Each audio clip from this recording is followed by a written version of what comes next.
Yo. Yembes Muzak.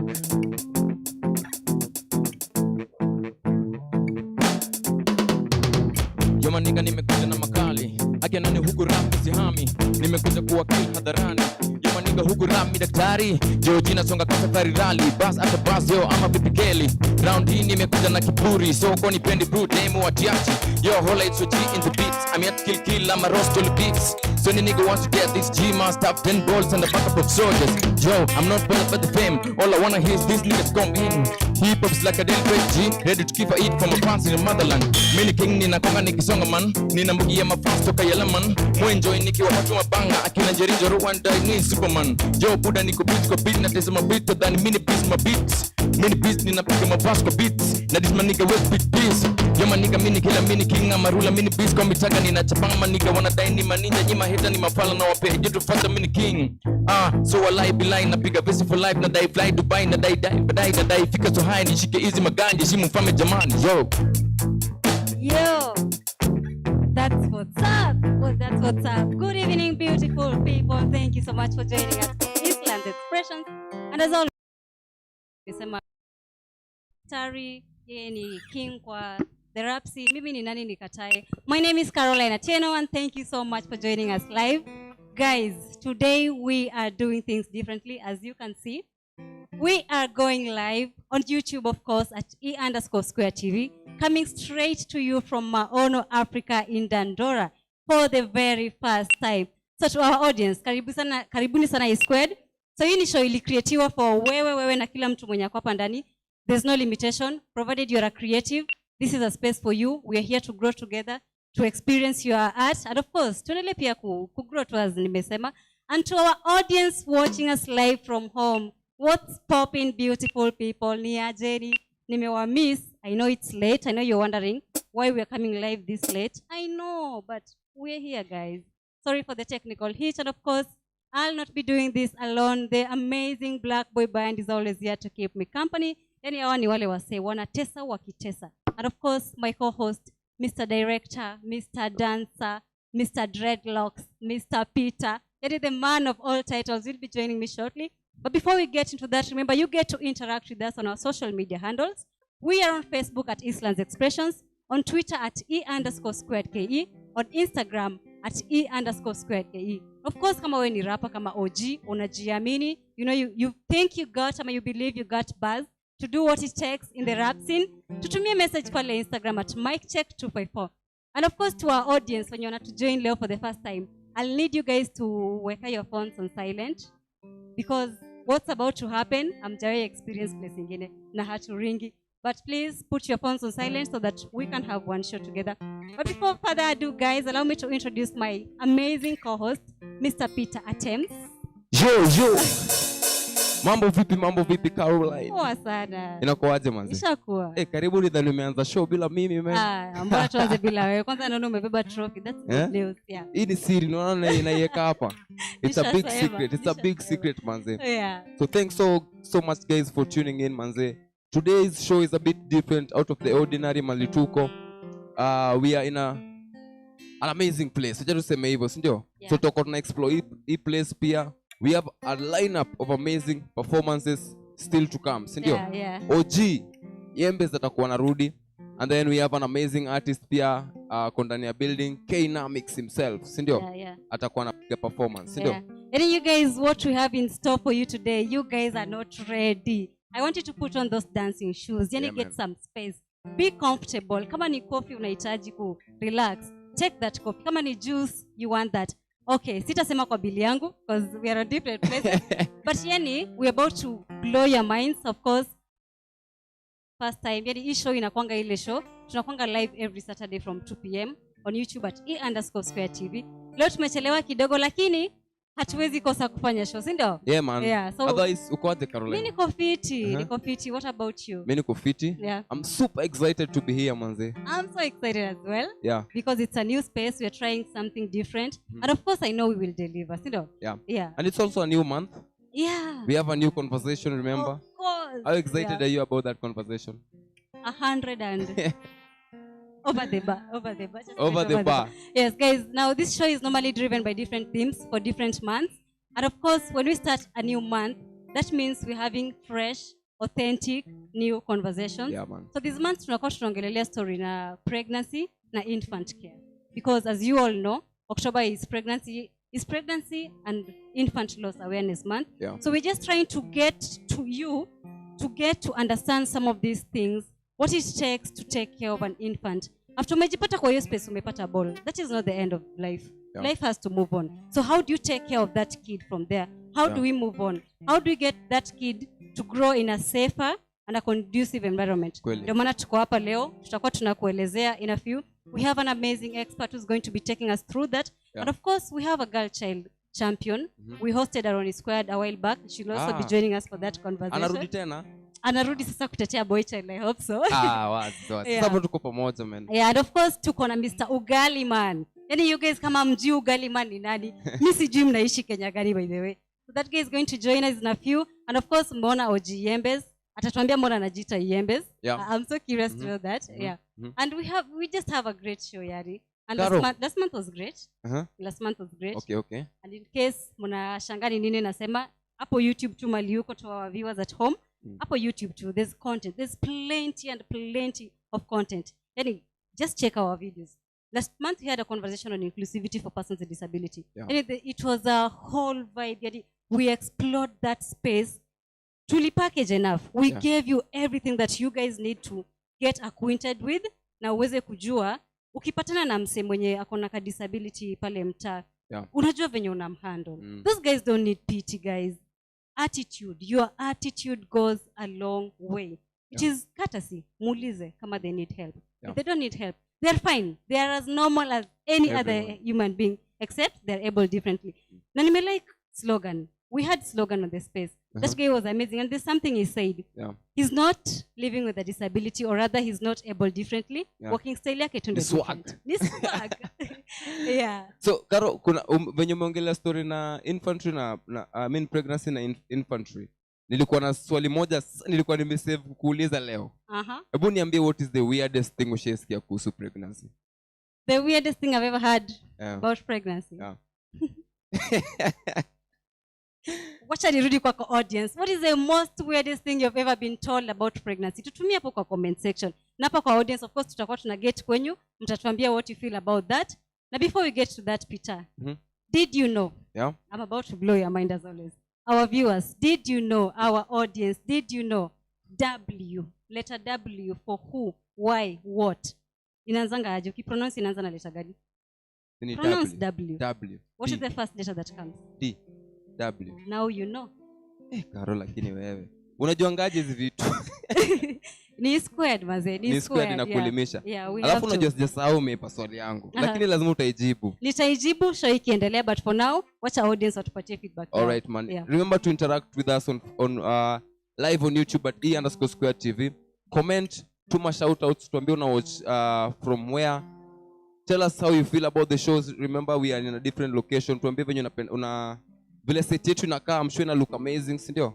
I like this space, manze. Leo tunaweza ruka hapa hadi uko hivyo nje, si ndio? Dancers. Yes, man. So let's get this show on the road. Yeah, so guys, before we get into the conversation, remember to leave your comment on the comment section. Tuambie tu una watch show ukiwa wapi, una watch ukiwa na nani, nipate kwa show. What are your expectations for the show? Subscribe, guys. It doesn't cost you a coin to subscribe to our channel, because do you know why? When you subscribe, you get amazing content all throughout. Yeah.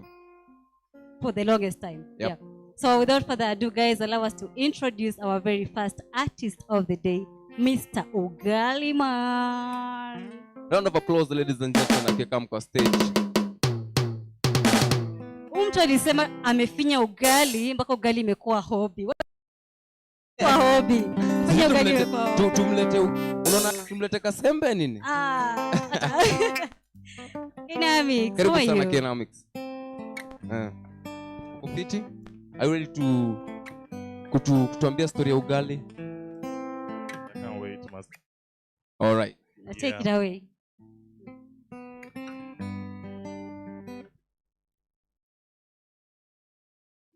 So this song I'm going to sing inaitwa Raylon. Ni song ambao watu wengi wanaijua ya Papa Wemba. Nyimbo za kitambo sana zilirekodiwa kwa 1960 something.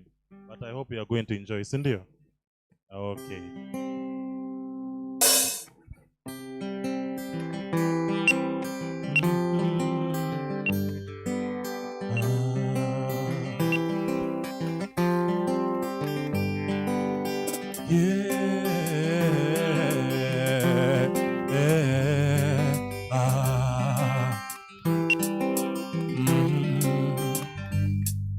Machozi yangu yote na malizika,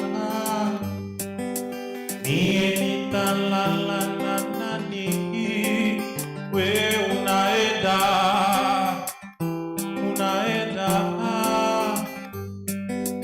mie mpaka ni mawazo, mie mpaka ni kuwazawaza.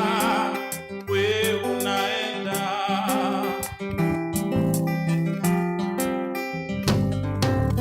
kama ndiyo njia yako, enda, na kama ni maisha yako, fuata. Ewe dada, Raylon, Raylon, Raylon, Raylon, see that's the way. Raylon, Raylon, Raylon, since that's the way, that's the way.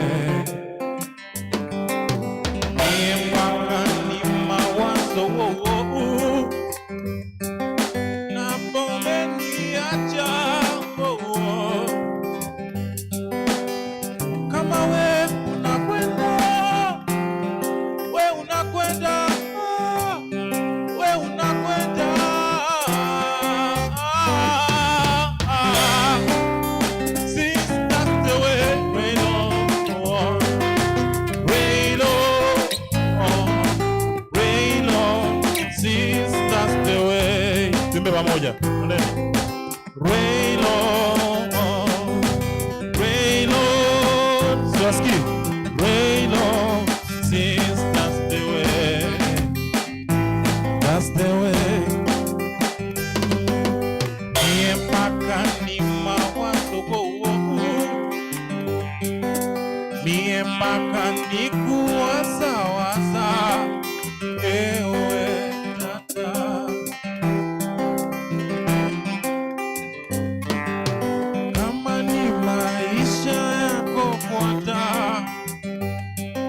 na kama ndiyo njia yako, enda. Ewe dada, Raylon, Raylon, Raylon, since that's the way, that's the way, that's the way. Raylon, Raylon, Raylon, since that's the way, that's the way, since that's the way, that's the way, since that's the way. Thank you very much. Thank you. Yeah, niambie. It is always amazing to see you, Yari. Pia mimi nimefurahi sana leo, nimetembea Dandora. Yeah. And you guys, KNAMICS is an amazing artist, and this guy here, yani this was the first guy we ever hosted for the E Squared live edition. Yani we've come a long way. Yeah. But tutakuwa tunaongea about that. We will get deep into that conversation. For now, I'd just love to excuse you, and then I'll call you back. Thank you very much. Thank you very much. I appreciate it. Yeah. Guys, we have talent. We have massive talent. Yani KNAMICS is a true definition of talent itself. This guy has done so much. Check out his work on his YouTube channel at KNAMICS. And of course, information to Dandora. Unaweza come through to bonge kiasi. Na pia to our fans watching us home, tell us what you think on the comment section. How do you like our new look for E Squared? Where are you watching us from? Who are you watching us with? and what are you looking forward to the show. Na dijino yetu imekuweza ama haijafika ama we still need to do something, but let us know on the comment section. I'm Caroline Ateno, and of course this is now the time for that conversation. Yani we've heard of situations. You know someone, you probably know a sister, a friend, a neighbor, mwenye alijipata akiwa pregnant at, let's say, at an early age. They didn't know what to do from there, but that does not mean that life has to end. There is still so much to live for, guys.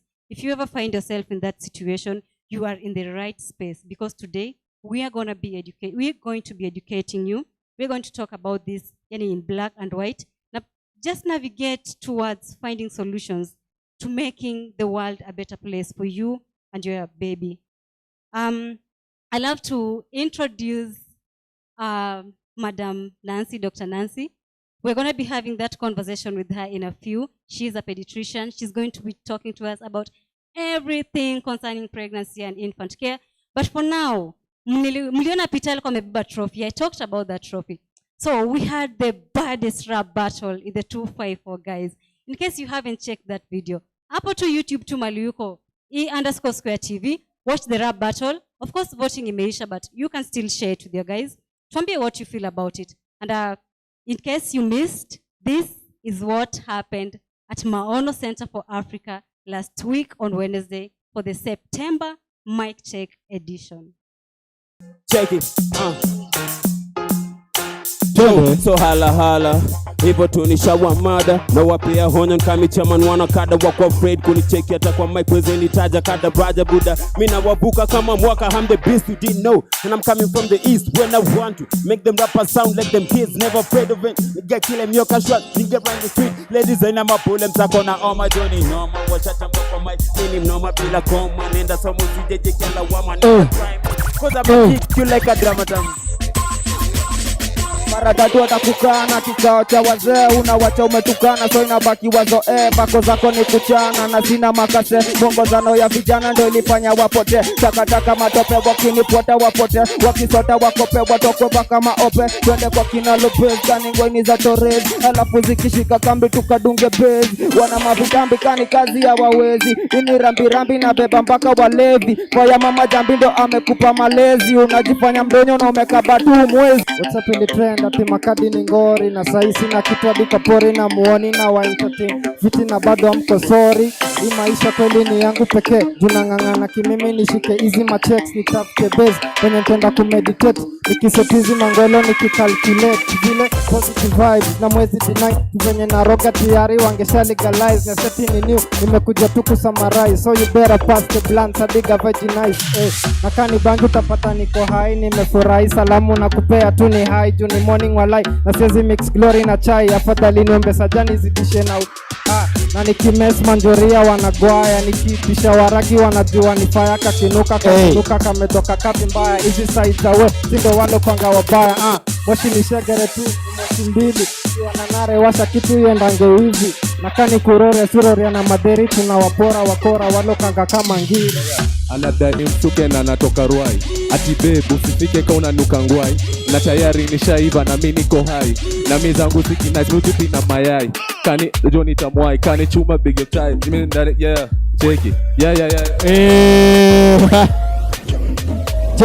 cheza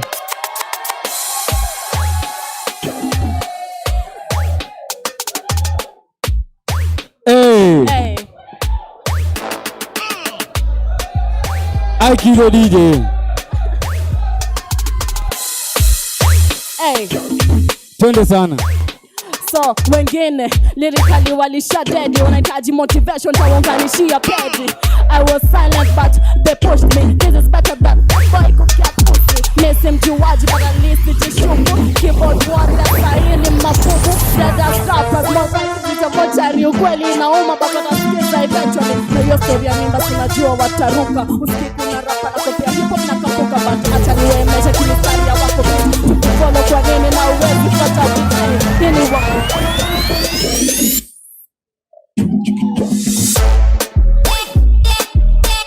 That was the September Mic Check edition coming through to you on YouTube at _square TV.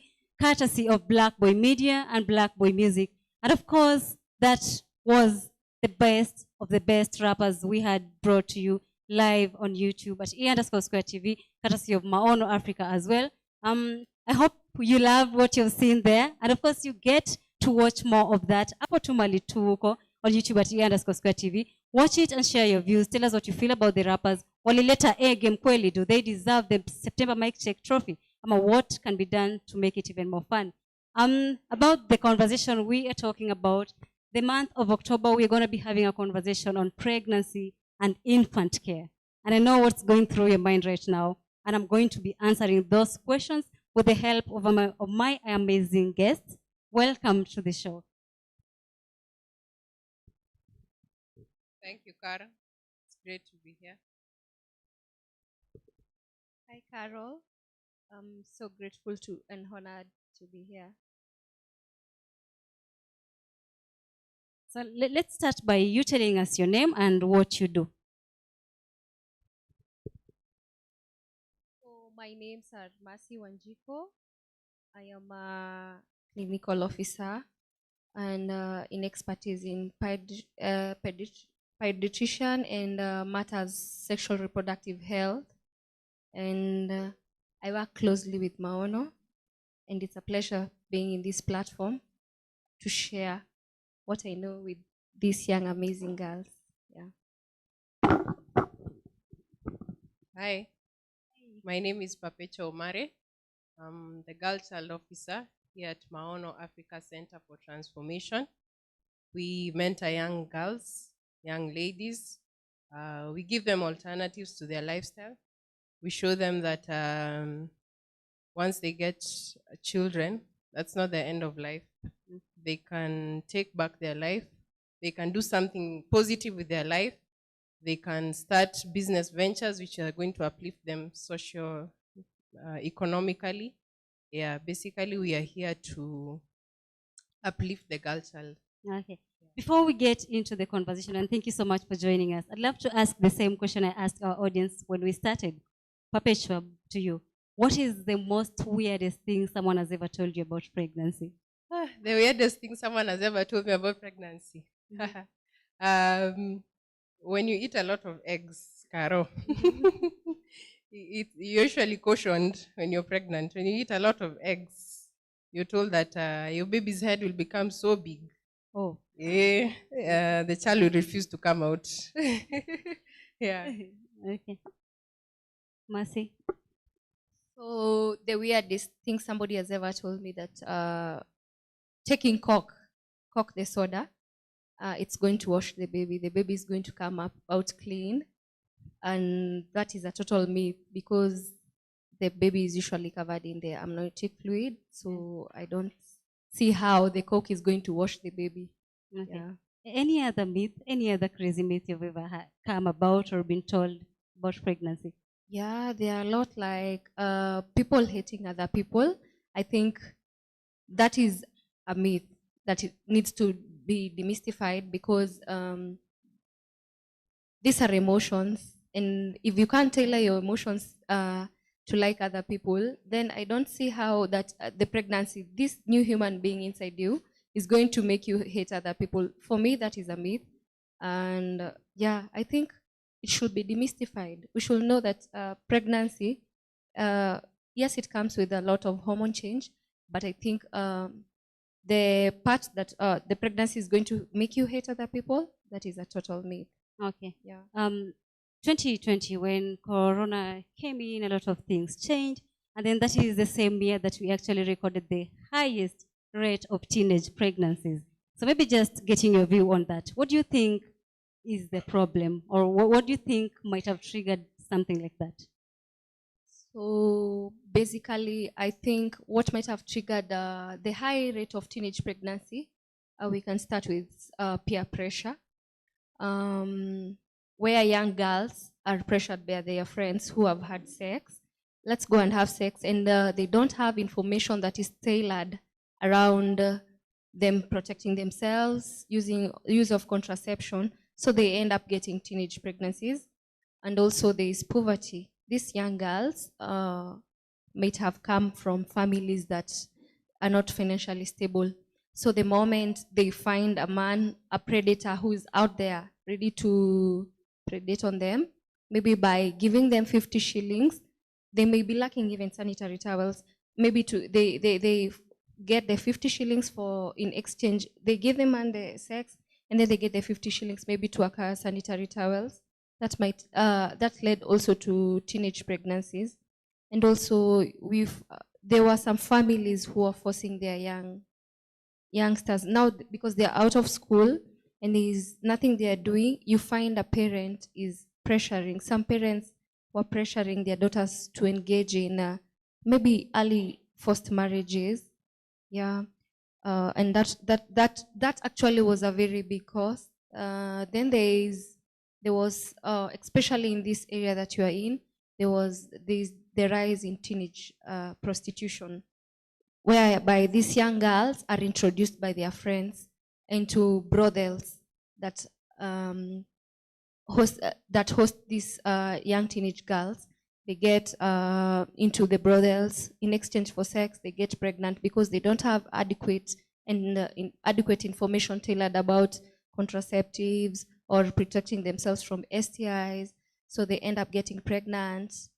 Alafu, they also get, because they don't want to go back to their parents and tell them they got pregnant, they get unsafe abortion. So basically, in Dandora, that is something that you're trying to fight a lot about. Poverty has led to this, teenage prostitution, lack of resources. Yes. Are we doing enough to get to that space where a girl knows, I don't need to give a border guy 50 shillings to get sanitary towels. I don't need to do this and do that to get what I want. Yeah. There is introduction. Together with Maono, we are doing a program on mentorship in schools around here. There's a school called Baraka and another one called Samaritan, and some very few private schools, zile schools za ploti. Have you ever heard of them? Not like the public schools, because the private schools tend to be neglected. Zile shule za ploti, iko tu ndani ya ploti. So we've come up with programs, mentorship programs, where we tailor information, comprehensive, we put the package of the comprehensive sexual education to teach these young girls that it's not a must. We'll provide you with these pads to prevent you going to the boda guy. And then these boda guys should not be financing your lifestyles. Most of them here in Dandora, they're called steppers. They go and steal and rent and do they call it denduthi. So that they may please this young girl, endangering her life. So I think the mentorship programs, the sensitization forums, Maono usually we partner with Maono and come here and have sensitization forums on adolescent and young girls to stop on how to end teenage pregnancies. Then we have community outreaches where we go with placards or banners that have information that is packaged to help and educate these young girls and the community at large that which should not normalize teenage pregnancies. So I think we are at a good place. The number of teenage pregnancies is reducing, and also there is the MSF clinic that was recently opened there is a Dandora 41 health government clinic that is really helping us with these young girls. They've opened a recreational facility center where during the holidays, the young boys and girls can go there and discuss maybe the set books. In that moment, they won't engage in promiscuous activities. Okay. Yeah. Okay. Thank you for that. Papacho, you are a mom. Yes. And I think it's something we talked about on the other show, and I saw your daughter, she's so beautiful. So maybe let's start from there. The first time you found out you were pregnant, how old are you? I was 19 going to 20. Okay. What did you do next? What happened? Who did you talk to? How was it? It was a mixture of emotions, Caro. I was in a Catholic school, and being Catholic, they were very strict on early pregnancies. And for me, I thought they were going to expel me from school. The course I was taking was not available in any other school. So I was scared. I was scared because I thought that would be the end of my education. I knew my parents will give up on me. I thought that would have been the end of my life. But thank God for parents. Thank God for moms. My mom came through. She made it clear that abortion is out of the question. We are keeping that child. So it was up to me to know how to balance a pregnancy and school and normal teenage life. So were it not for my parents, were it not for the support they showed me, I will not be here with raising my kid. Yeah. What would you say changed during pregnancy and after pregnancy? What changed, of course, is my mindset. Once you're a mother, your mind, your perspective towards life completely changes. You cannot go on thinking as a teenager because you have a new being, a small being entirely dependent on you. So you have to mature up. You have to mature up. You have to know that you have a dependent. You have to know what that child is going to eat, what that child is going to be dressed in, diapers, and your outlook changes towards that of the future. You need to give this child a future. Yes. Was the dad also involved in giving the child a future? Yeah, thank God the dad was also involved in giving the child a future.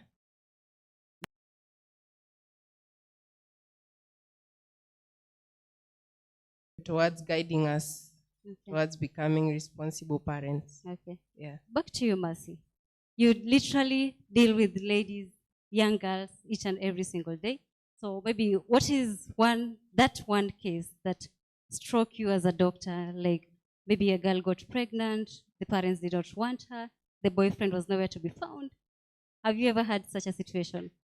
Sure, we have these cases every day.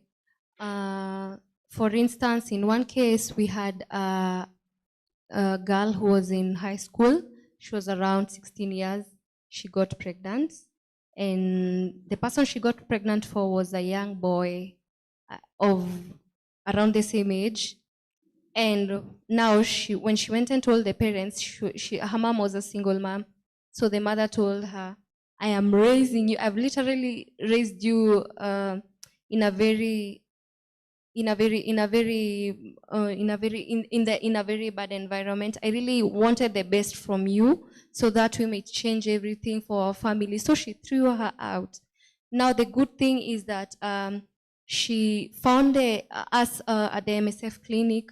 I said there before, it's a new clinic that deals with adolescent girls and young women.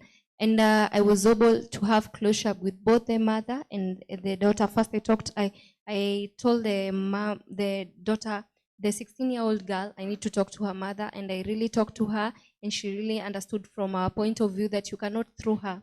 Having a child is not the end of life. She will have the baby and go back to school. And luckily, the school that she was in, the principal is very good. It's Dandora Secondary. The principal is very good. She's really working on these young girls who are getting children to come back to school and continue with their studies. And she gives them a break during the lunchtime to go and breastfeed. So you can see this is part of a reintegration of these young girls back to the school without stigmatization. Okay. Yeah. How does the organization handle such situations, Papacho? Here at Maono Africa Center for Transformation, we are very keen to capture these girls while they're still young. So once we identify young girls who are pregnant, the first thing we do, we counsel them. If there's a situation like the one Mercy has mentioned where there's conflict between the parents and the girl now that she's pregnant, we can come in and talk to both parties and ensure that the child is, that the girl is taken back to her parents at home. And we emphasize on the child continuing on her education, because education is very important. Being pregnant does not mean that's the end of your life. That's not the end of your education.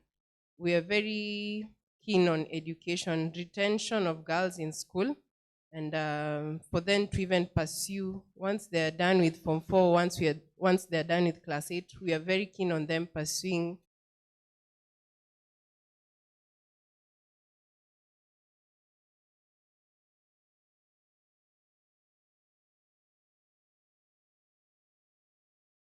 the girl. And we counsel that girl, we mentor that girl till she is able to deliver and her life goes back to normal. What happens when that girl, the family totally, even after the counseling, the guiding, the family wants nothing to do with her? What happens to her? We're in touch with the organizations. There are several organizations that offer safe spaces for girls, girls who have given birth and are not able to go back to their homes, or girls who are pregnant and they've been thrown out of their homes. There are organizations who take in such girls, and they host that girl, they feed that girl, they're able to take care of her till she has delivered her baby. And they also offer them alternatives. They teach that girl beadwork, crocheting. They give her life skills so that once she has delivered that girl, she's able to fend for her baby. Yeah. Okay. Mercy, you talked about something to do with the rate of teenage pregnancies being on the rise in the slums. Do you think there's something that actually can be done other than awareness? Is there something else that can be done to help curb that situation?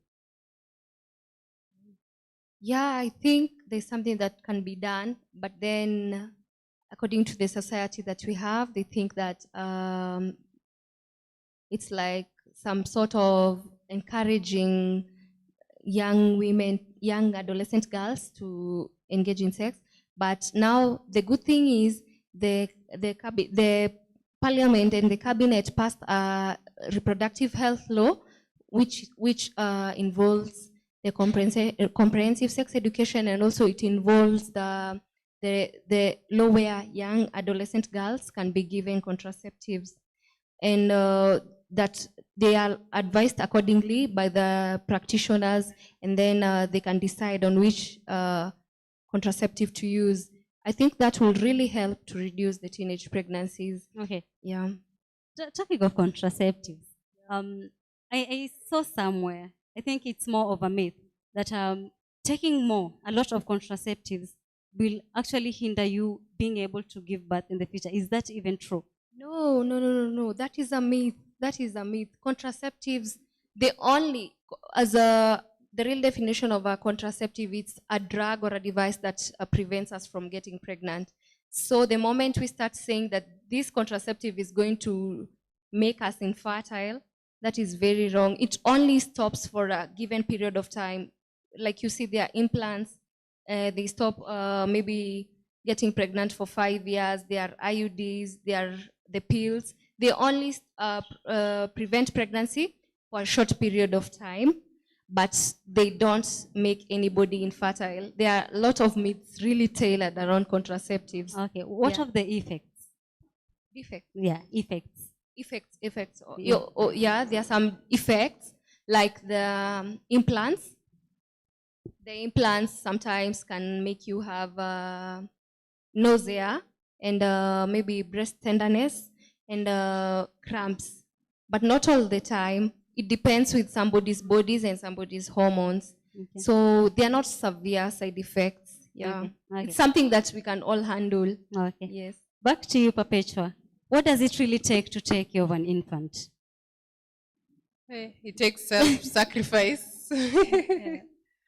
Sleepless nights. You have to deny yourself a lot of sleep so that you take care of that baby. You have to maintain a lot of, you need to be the primary caregiver for that infant for at least a period of 6 months, 3 to 6 months, until the child is weaned. So you need to deny yourself a lot of ujinyime raha for the sake of that child. Okay. Because that child needs body contact. The child thrives best when she's next to the mother.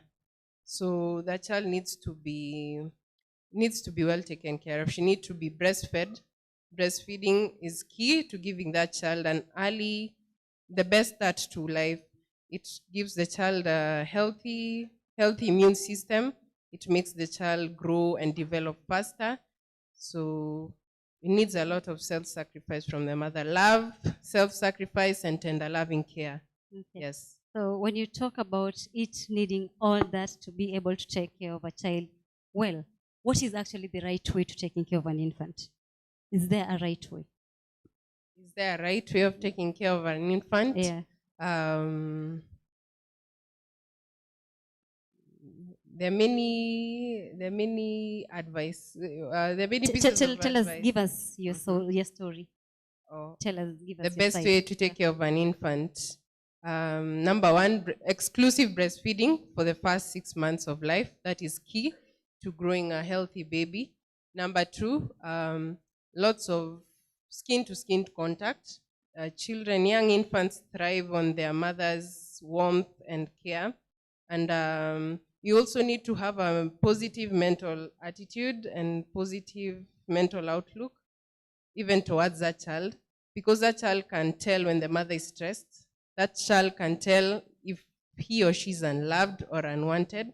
And you see, Carol, when you're stressed up as a mother, even your breast milk, the quantity of breast milk can also be affected by stress. So you have to have a positive mental attitude as a mom, because you cannot give the child what you don't have. You need to have love for that child, pass it on to the child. You need to keep that child warm, fed, clean all the time, make sure her diaper is changed, and surround that child with love.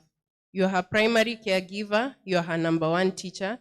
How you take care of that child, how you talk to that child will ensure that that child maybe begins to develop early. She takes her first steps early. She begins to talk at an early age. Yeah. Mercy, again, back to you. To a girl who's not able to get all this information that Papacho is sharing, how do they know how to raise a kid the right way? Because in most cases you will find, you're a teenage mom, the first time you're getting pregnant, you give birth to a child, you don't even know how you're supposed to take care of that child. Your mom, maybe your family walked out, you're on your own. Umtoi utapata most of the time ujampeleka for some of these important vaccinations. So how right way to raise a child if I'm not able to access all this information? So basically, if you're not getting this awareness, you have to come for the prenatal clinics before giving birth. Even the teenage moms, it doesn't matter, any adolescent girl, teenage mom has to come for the antenatal clinic. So during the antenatal clinic, they're usually, nowadays, we are so lucky because they have introduced champions like my friend here, even in the government dispensaries, whereby the clinician together with the champion, the girl champion, they have information tailored around prenatal services. They are told everything. How you're going. You should pack a bag during just before during the 9 months, which will help you during when you go to give birth. You're explained to about the vaccines the child is going to get, the 6 weeks, the 10 weeks, the 14 weeks, the 9 months, and the 1.5 years, and then the injection you as the mother you're going to take before you give birth, the tetanus vaccine. Then there is the information about HIV. Basically everything, how you should breastfeed and latch a baby when you get the baby, how you are going to take care of yourself, the scanning of the child, everything, the whole package.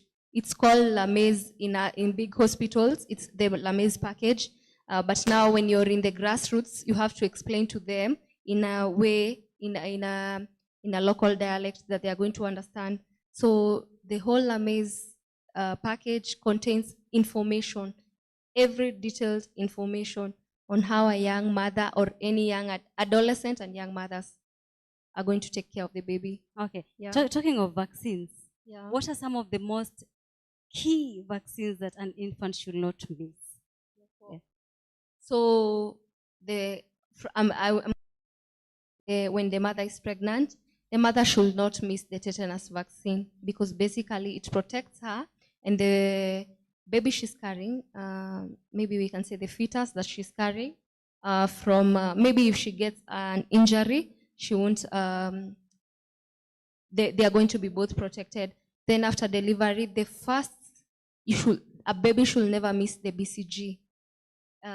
Kila mtu akiangalia, so you can all see you have a mark here. Mhm. Yeah, now that is the BCG. It prevents you from very many other diseases that are in the continent, Africa. That's what they say. And then they are given during the 6 weeks, they are given the DPT. It prevents them from hepatitis, pneumonia, and everything. The DPT, and then they're given something called the rotavirus vaccine. It's just a fluid that you put at the side of the mouth for the baby. Then there is the polio. So at 6 weeks, you get those 3 vaccines. Then at 10 weeks, still the same, but it's part 2 of that, of the DPT, of the rotavirus, of the polio. Then there is at 14 weeks, here you get 3 vaccines, 2 on 3 on the legs, on the thighs of the baby. And then there is the rotavirus, and then there is the polio. These are very important. You should not miss. Hata ukikosa zile zingine zote, these ones you should never miss. Okay. Yeah, from BCG, from birth to 14 weeks, ufai kukosa hizo. Yeah. Okay. And what are some of the do's and the don'ts during pregnancy? The do's and the don'ts. Basically, the do's: eat a balanced diet. Yeah, si kukula starch peke. You know, pregnancy tends to come with weird cravings. Always make sure at least in a day you've eaten a balanced diet. Then there is exercises. There are those exercises that are tailored around pregnancy. A young mother can venture into that. Then there is don'ts. Don't engage in very hard activities like lifting of hard objects. Then there is wear flat shoes, wear clothes that will give space for the fetus. Si kuvaa nguo zimekubana. Yeah. And will you say is there an appropriate age for someone to get pregnant, being a lady or a girl? Well, our parents made us believe that you have to get pregnant after you finish with school, umepata kazi and everything. But if the baby comes, you know, life is pro-choice, right? And if the baby comes, the baby has come. And if the mother wants to put the baby, I think they should be given the priority to put their baby. They should not be forced into abortion or anything. So for me, maybe our parents will say after school, but me, I think as soon as you feel you're ready to bring a baby to this world, you can go ahead. Okay. Yeah. Papacho, for someone who's joining us, guys, remember you always get to interact with us on our social media handles. And of course, we come live to each and every Saturday on YouTube at E_Square TV. For someone who's joining us, we're having a conversation on pregnancy and infant care. So Papacho, maybe just to clear out the air a bit, what is pregnancy exactly? Pregnancy. Yeah. Pregnancy is carrying life inside your womb, and it begins at conception. That is when there's a fertilized ovum inside your womb. So when there's life inside your womb, I think that is pregnancy. Okay. Do you mind sharing your journey and the experiences, the lessons you learned from there? My pregnancy journey was interesting. Number 1, I was in school. Number 2, I was very young. So I could pass through the corridors and hear, ule dem ako na tumbo kubwa. We had soldiers at the gate. So before letting you in, they used to frisk you and they used to check your dress code. So for me, they used to stop me once in a while, and they wondered what is wrong with this young girl. Her body physique had just changed all of a sudden. It was quite a trying time, but you learn to grow a thick skin over time. Thank God, even watu wa matatu, somehow they become friendly and they become kinder when they see a pregnant woman. So they'll give you the front seat in the banks. They'll get you at the front of the queue. You over time, Caro. As a young girl, growing as a young girl carrying a small child. I used to be called mtoto ambaye amebeba mtoto mwenzake. So it kind of makes you stronger. You shrug off the criticism, and you walk tall, and you give your baby the best. I tried as much as possible to eat a healthy diet and keeping active, and juggling my books with pregnancy, and still maintaining a social life, but within the limits of a pregnant woman. Okay. As a young mom, where exactly did you learn to have that thick skin? At what point? At what point? Yeah. The moment your pregnancy begins to show, you are an open book to the world. So you just need to grow some thick skin, and if it helps if you have faith in God. Abortion is out of the question. You're carrying the child to full term, and your faith in God keeps you grounded and keeps you strong, and makes you stronger for the journey ahead. Okay. Yeah. What about the lessons that you learned that you can share with our audience? Lessons that I learned growing up. Number one, for those young girls who are here, no sex before marriage. As hard as it sounds, and in this day and age where virginity is not a prized possession, I'd like to advise each and every girl who is here, no sex before marriage. The Bible is not stupid to say that we should wait, because there are consequences in not waiting. I'd urge these young girls who are here to wait before marriage. There's no need to rush anything. Number two, listen to your parents. Listen to your parents. That mom, when you unadharau, you think she's old-fashioned, and you're even embarrassed to walk with her because she's old. Listen to that parent. She has a lot of wisdom inside of her that once you listen, utajua ni kwa nini. You'll know why she says whatever she says. Number three, for now, I'd urge you to socialize. Don't specialize. Socialize. Like it's nice to mix with the opposite gender. It's nice to mix with the boys. Get to learn about them. Get to learn about this other gender that fascinates you. Get to go for functions with them. But my point is you socialize and not specialize. Now is not the time to have a steady boyfriend. You'll do that when you seriously engaged, ama you're waiting. When you're calling someone a fiancé, that is a time when you can say, I'm specializing and I'm dating someone, and it's serious and it's heading towards marriage. Yeah.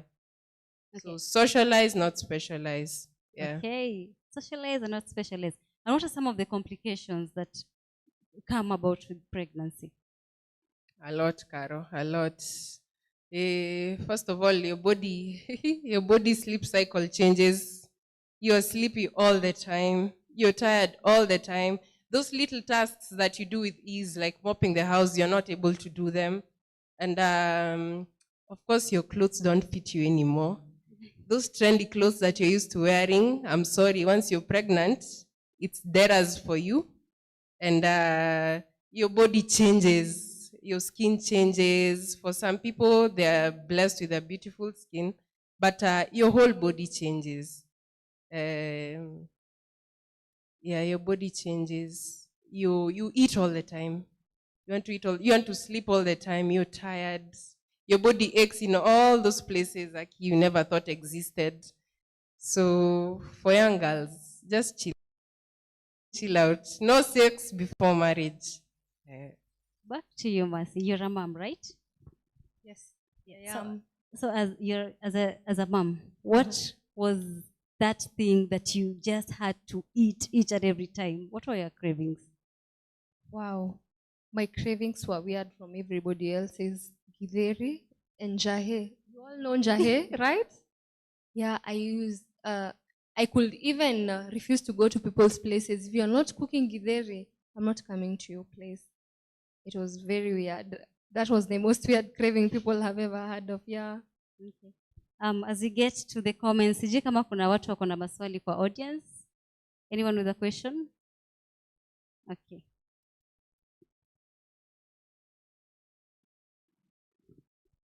Hi guys. Hi.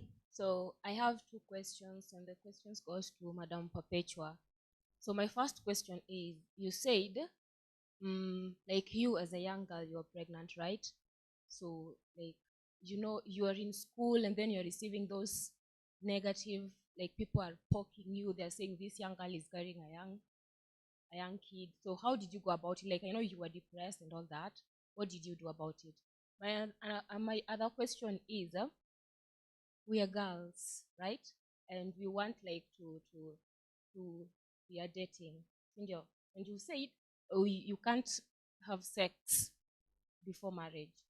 So we want to keep this relationship, boyfriend girlfriend thing. And then my boyfriend says, we must have sex for you to convince me that you love me. What should I do? Thank you.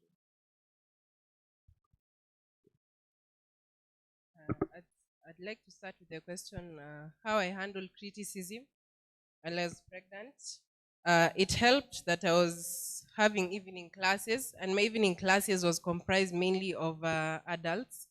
We were a mixture of teens and adults in one class.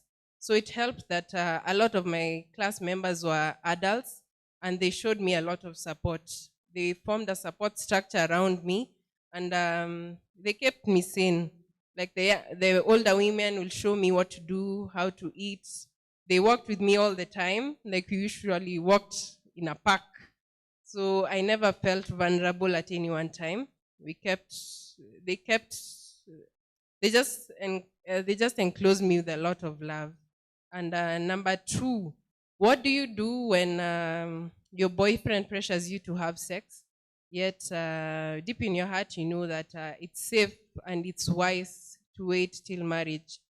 Number one, I tell you that boyfriend right now who's pressuring you to have sex, 90% of the time, I'd say there's a 90% probability rate that that boyfriend right now will not marry you.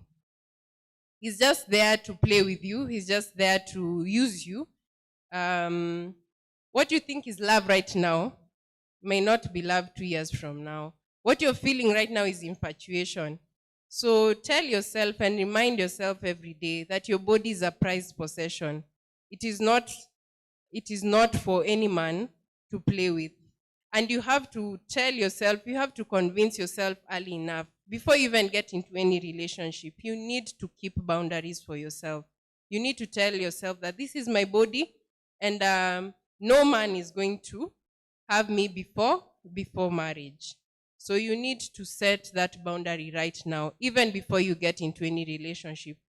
Then it will be easier to say no when the pressure comes from that man. Set your boundaries right now. Don't wait until you're in that relationship and that man pressures you. Set your boundaries right now. If it's no, it is no. You need to know that your body is a prized possession. Yeah, there's no need for you to be married, and you're looking back at your life and you're thinking, I gave my body to 20 different men. There's nothing new you're offering your husband. That is disastrous in itself. Wanawake, your body is a prized possession. So handle it with care.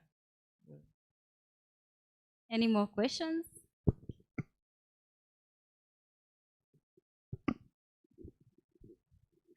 Okay, I just wanted to ask, as much as people are preventing like from having sex before marriage, there's still some that fall into the trap, and there's still some that get actually pregnant when they're young. So to avoid that, to avoid it, like those who are having sex, how can they avoid like getting pregnant? Because not all that can see what unaenda uambie unajua unafaa avoid have sex before marriage. Some will still do. So how can they prevent that?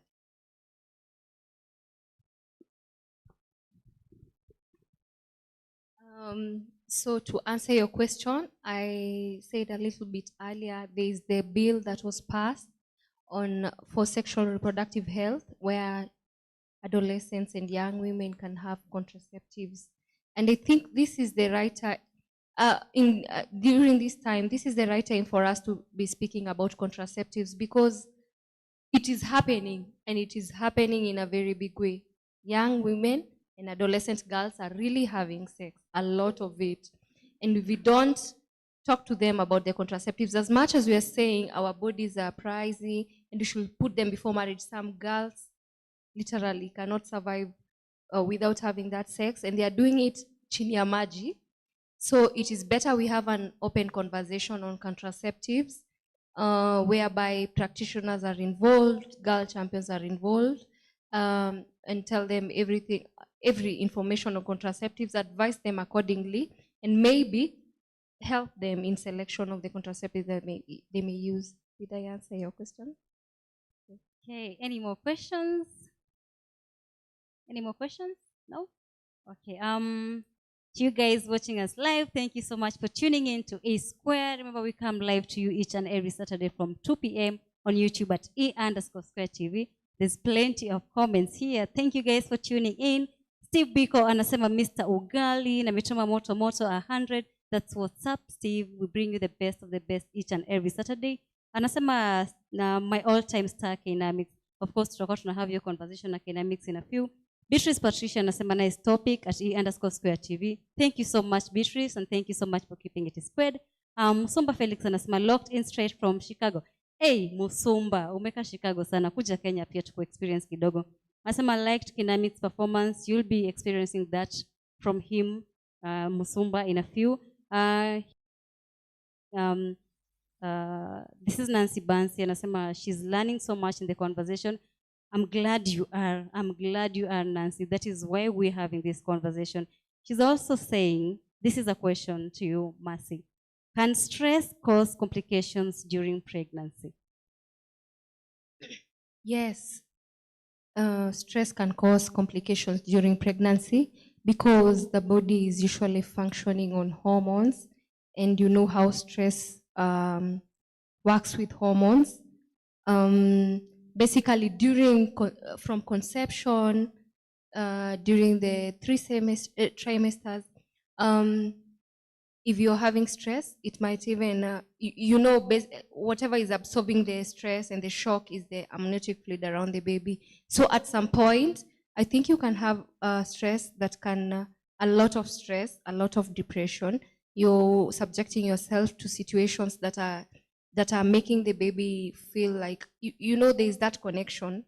Mtoto anasikia ni kama, they feel when they are loved, they feel when they are talked to. And the moment you start subjecting the fetus to stress, it can lead to situations like miscarriages, bleedings. So they are complications. Stress causes complications. Yeah. Okay. Nancy Bansi again. Are there some specific workouts you need to do during pregnancy? Let me ask you that, Papacho. Are there any specific workouts that one needs to do during pregnancy? I'd say you keep your body active.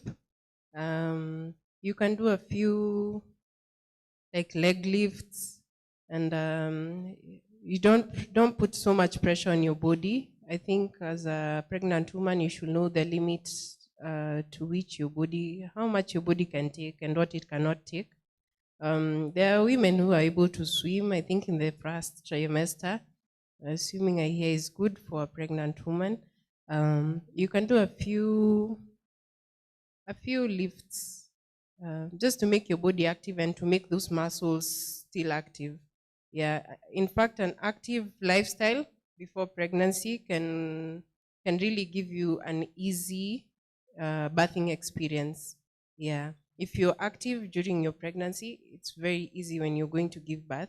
Your body and your muscles are already they're active, so they're able to expand and contract, I think, in a much better way.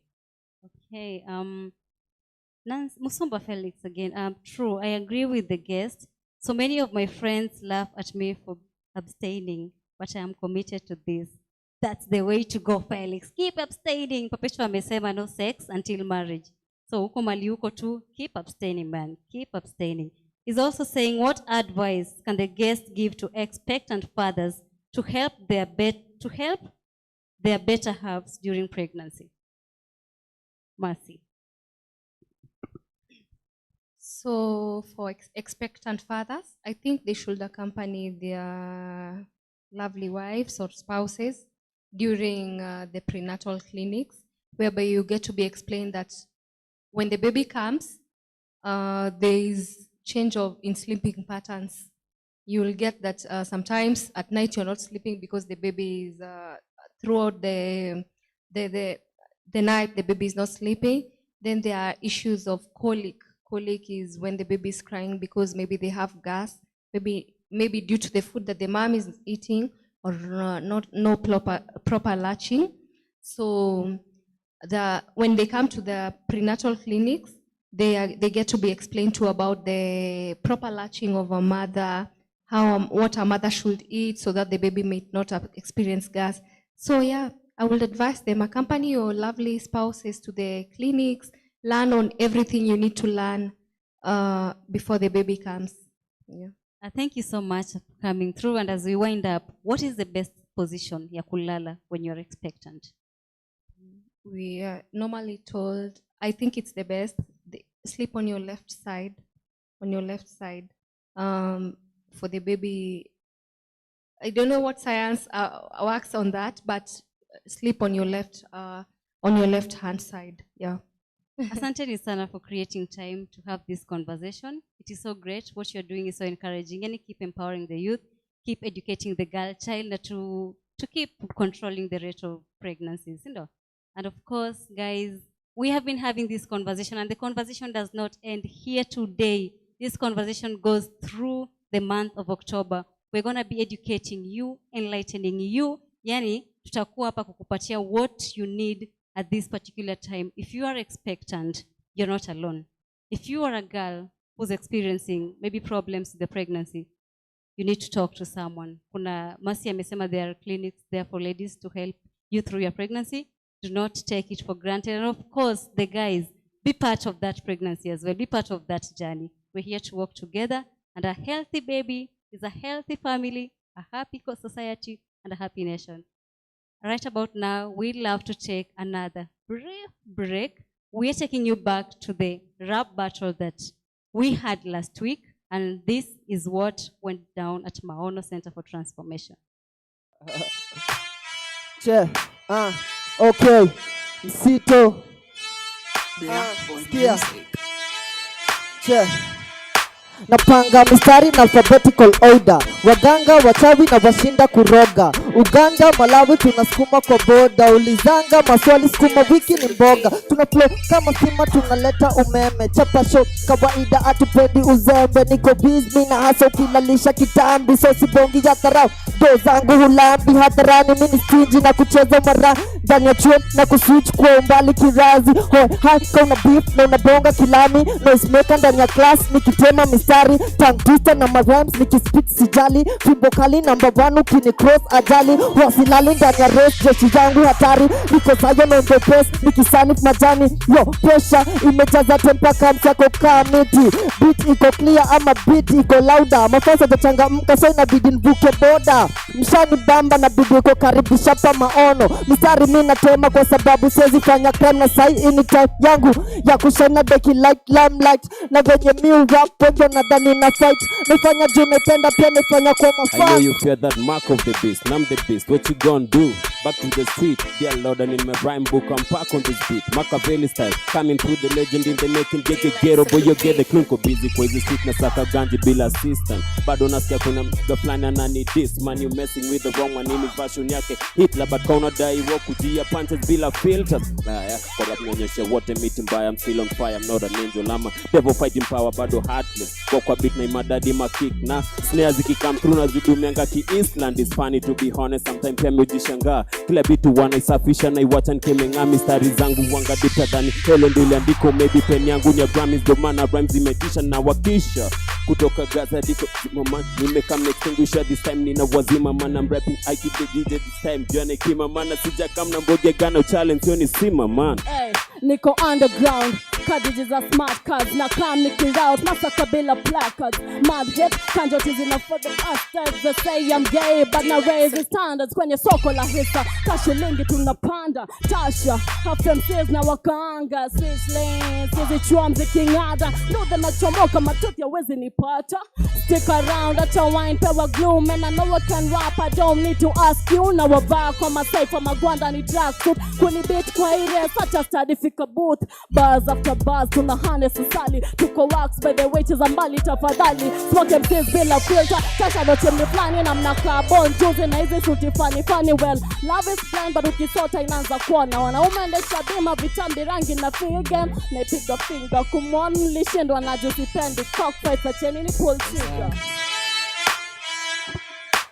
Kenya mimi nataka soni nyamu nipatie domina kwambia tasingoje nikatie na juu nimefika kabidi tuniachie uko ndani yangu pia kwanza ninyapi stambuka nite kwanza napenda maji njoo sizi dry nikistyle hapo katikati nataka kama nikashambie nikuwe kidhati njoo hapa sherehe ndio inafanya vitu dai pena fast kwanza nikoneshe mindo nani ambilaje si mnajua ngani yule boy bab yangu take juu chini mimi na hapo kato mikono juu kwa wale wote mbao si wa raz.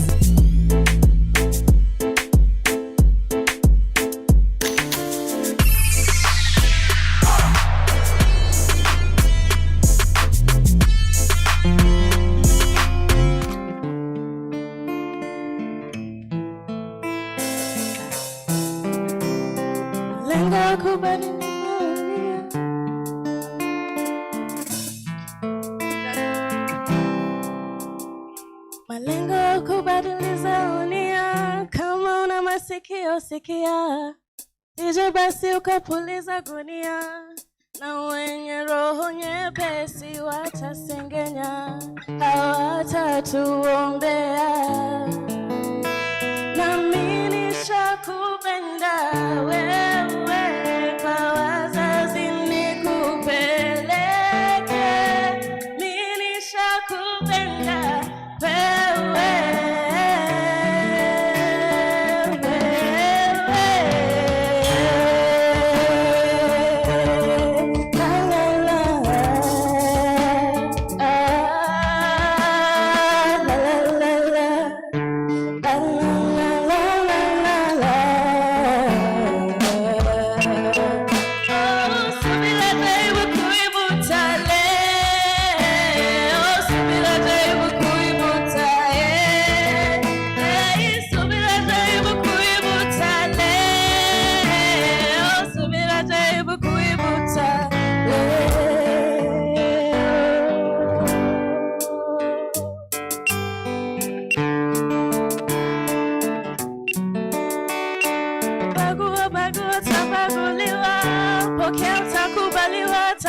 tabia nani ndio njia nimeamua nikupende watu wasitenganishe niwe wako milele jumi nishakupenda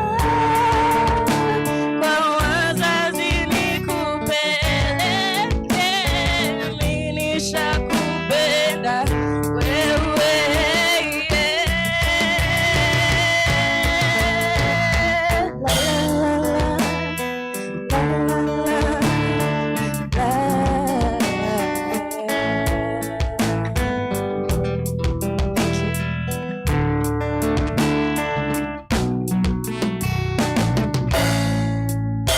What a beautiful performance. Mambo? So probably unaweza introduce kwa hiyo camera for those who are watching you for the first time. Mimi naitwa Don. I'm a dance choreographer and singer, makeup artist. Yeah, na rapper. Multi-talented, sindio? So thanks so much for gracing our show. You're welcome. So remember, ladies and gentlemen, that was just a sneak peek of whatever is going to come. She's going to be visiting us on his squared in future, sindio? So mafans hapo hivyo, hiyo ni kionjo tu. Atakuwa na come back kuperform tena mara ingine na ingine, sindio? So thank you so much. Yes, ladies and gentlemen, we are just getting started, sindio? So last week we had an amazing competition right here at Maono. We had the baddest rap contest in the 254 manze. Marapo walijitokeza wakapiga shughuli yao. Na kama kawaida kwa kila competition lazima kukuwe na mshindi au sio? So saizi I want to call the king of the mic check September edition au sio?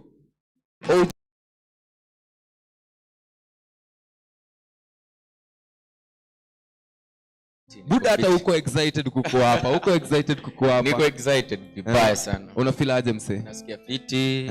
I won. Nasikia tu vizuri. So kwanza hata kabla nikuwa award, mimi niko curious kujua.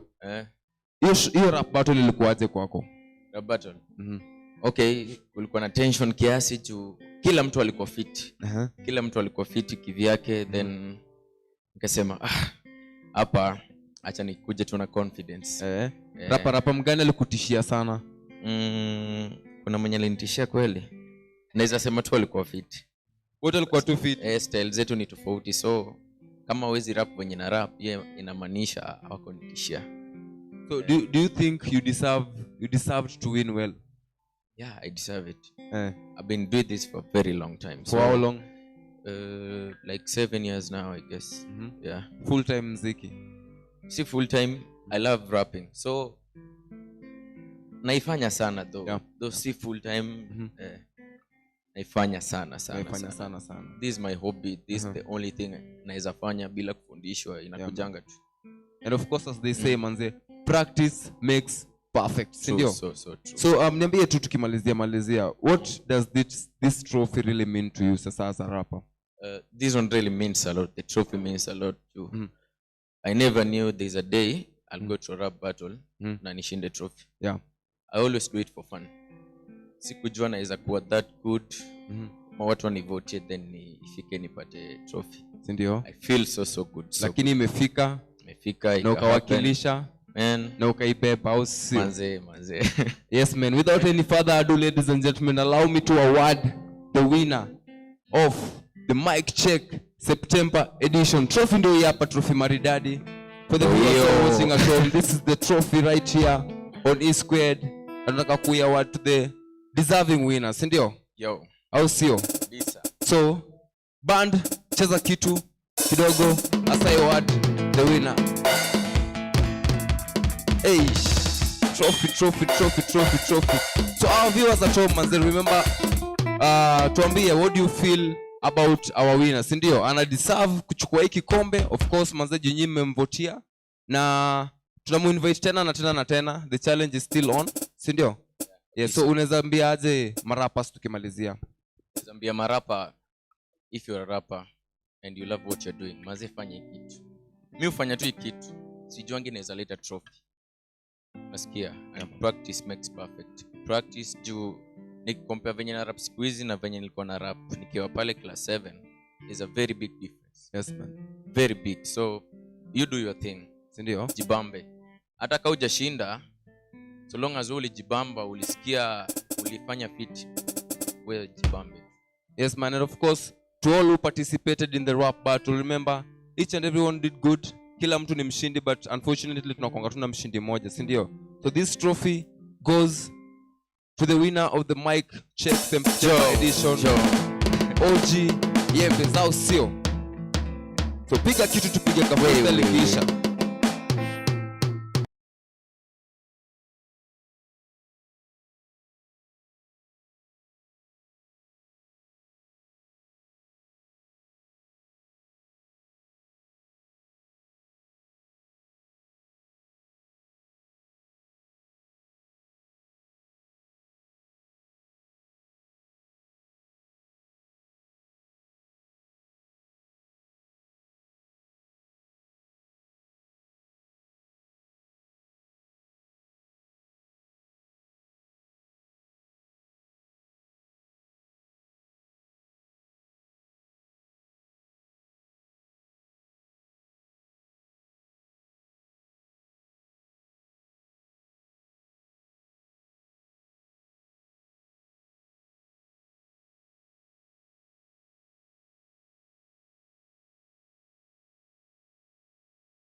na trophy ndio hit. Thank you so much manze, and Thank you congratulations. Thank you so much. Wish you all the best. Na tuna look forward kukuwa na wewe hapa mara mob, si ndio? Niko nitakuwa na come. Tutakuwa na come. Mean for this. This is home, si ndio? Yeah. Thank you so much. Thank you. So right about now, I want to welcome back my beautiful and amazing, super talented co-host, Caroline. Where are you? I am here. You're back. I am back. Umeonaje wina wetu manze? Ukijana. Oji deserve. He brought his A game kwa the mic check. Yep. And of course, pia, there's something that I learned to the music na rap scene. Yeah. Your fan base. Mafans wako. Fan base. Mafan wako ndo nakutoanga nje. Bigger campaign. Yeah, I'm really happy that he won the trophy. Yeah. But to every other contestant that came through for the September mic check, yani big up guys. Thank you so much for coming through. Yeah. Congratulations to you all. You guys are all winners, and as always, see competition ya kukufanya ufeel ni kama you can't do more. That was just something to set pace for you. Get to build your network, expand your fan base, and of course, grow in the rap scene. Yeah, man. Yeah. So right about now, where are we heading to? I want to bring back my Mr. Ugali man. Yani, this guy, you guys, this guy. Watch a tumbo experience. Ladies and gentlemen, introducing KNAMICS, performing not for the first or the second time on E-Squared. Yeah. KNAMICS in the building. Ugali. Hey. Kijana amechapa luku. Amepiga luku. Suti fulani hatari. Ya kupika ugali. Karibu sana. Welcome back here. Take us home. So, how are you doing, guys? Are you all good, sindio? So this song I'm about to sing ni nyimbo ambao sana when nikujia at my happiest moments. For example, when I'm riding na boda niko hapo nyuma, when I feel good I sing this song. And this song is called Boda Boda. Are you ready? Say yeah.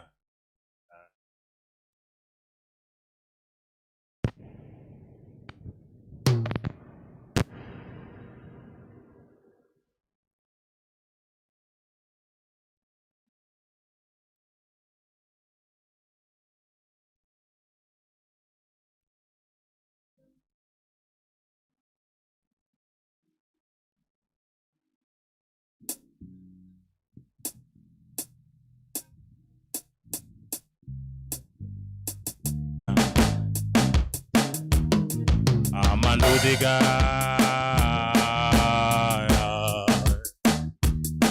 me na hustle man.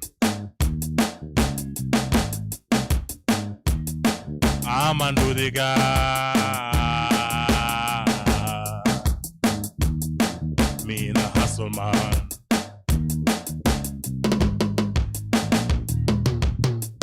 Napiga janta buru umoja. Matare Kariobangi pia Dandora. Napiga janta buru umoja. Matare Kariobangi pia Dandora. Amandudiga.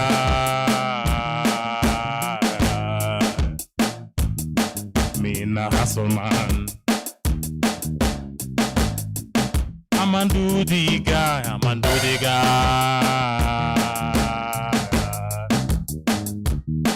Being a hustle man.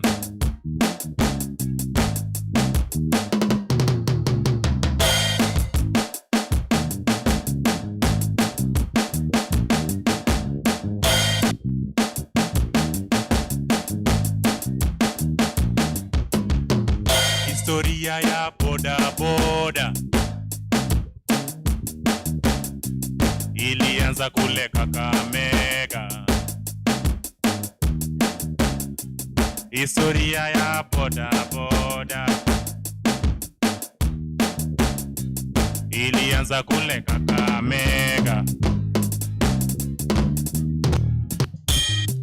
Kwenye barabara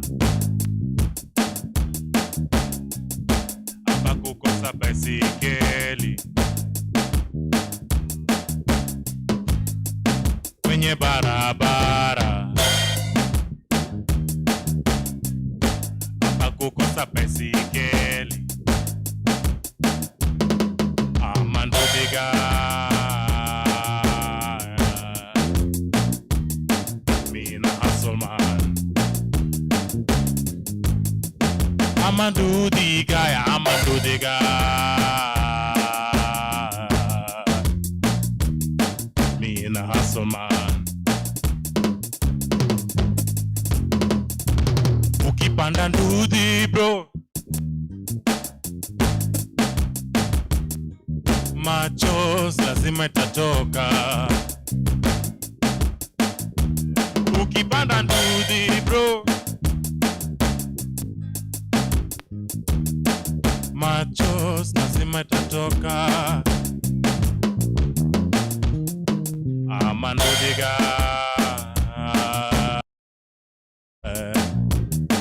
Mina hustle man. I'ma do the guy, I'ma do the guy, I'ma do the guy, Mina hustle man.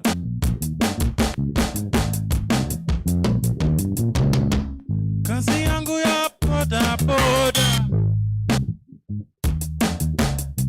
mina jua nitavuka boda.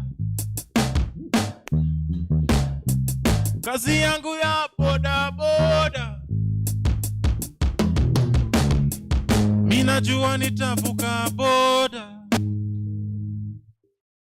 I'ma do the guy,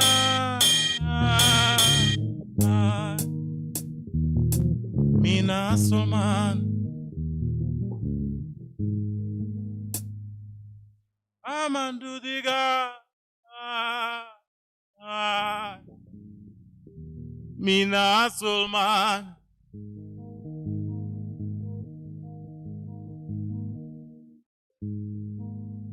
Santeni sana. Thank you very much. Thank you.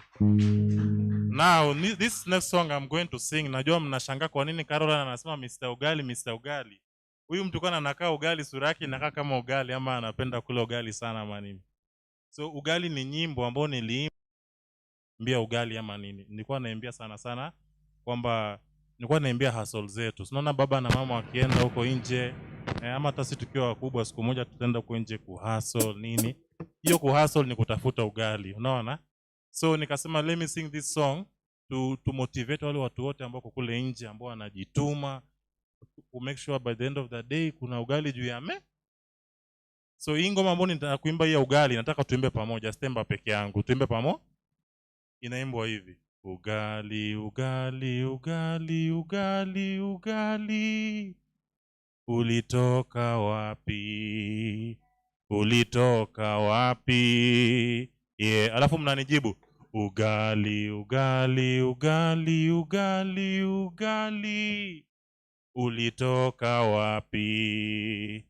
Ulitoka wapi? Yeah. Meshika. Meshika. Now you are ready? Sure? Okay, now let's go. Ugali, ugali, ugali, ugali, ugali. Ulitoka wapi? Ulitoka wapi? So aski twende. Ugali, ugali, ugali, ugali, ugali. Ulitoka wapi? Ulitoka wapi? Now one more time to confirm to kama mmeshika. Twende. Let's go. Ugali, ugali, ugali, ugali, ugali. Ulitoka wapi? Ulitoka wapi? One more time before we start. Let's go. Ugali, ugali, ugali. Ulitoka wapi? Ulitoka wapi? Yeah. Good.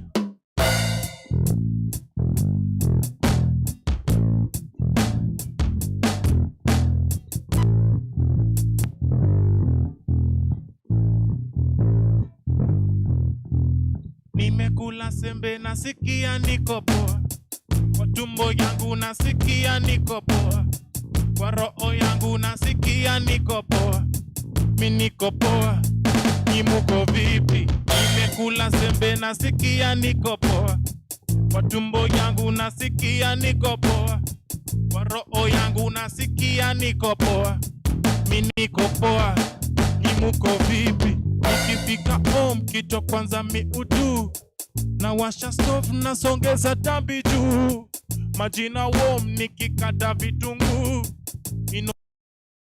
mimi udu kwanza karibi, mimi nasima waga ni marafiki, kufinya finya imekuwa my hobby, kwanza kitambo zibe tonde, sembe ni glucose, sembe ni piriton, sembe ni sha la la la la, sembe ni glucose, sembe ni piriton, sembe ni what?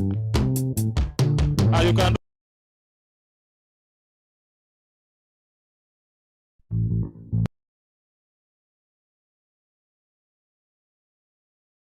sembe ni sha la la, nimekula